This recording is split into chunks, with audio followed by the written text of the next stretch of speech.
La FDSEA d'Eure-et-Loir s'est rendue au SPAS pour accompagner un groupe d'éleveurs du département. L'occasion de recueillir le témoignage de Caroline Bouilly, agricultrice en polyculture élevage sur l'Ogron, inquiète par rapport à l'évolution de la future PAC. Je suis venue avec le quart de la délégation de la FDSEA d'Eure-et-Loir. Comme quoi il y a bien des éleveurs en Eure-et-Loir.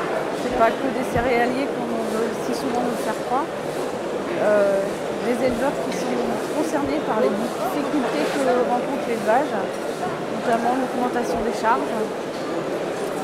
Et puis là où je suis surtout très inquiète, c'est par rapport à l'évolution de la future PAC. Je ne crois pas que le fait de surprimer les 50 premiers hectares, ça soit une bonne chose.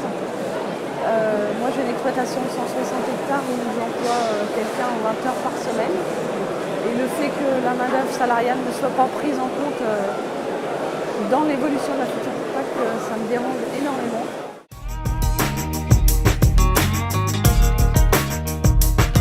La surprime des 50 premiers hectares, la convergence des aides et tout ça, sur une exploitation de polyculture élevage comme la mienne, je pense que ça ne va rien du tout m'apporter.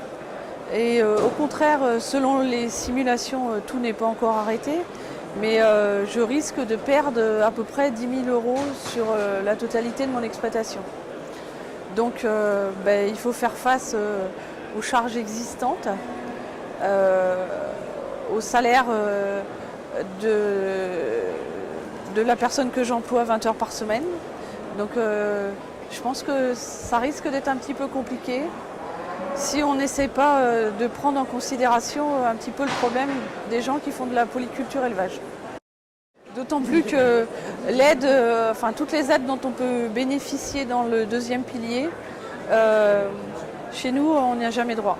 Donc en conclusion, j'aurais voulu dire que j'espère que la raison l'emportera sur les décisions finales et qu'on en encouragera les éleveurs ou les polyculteurs éleveurs, où qu'ils soient en France.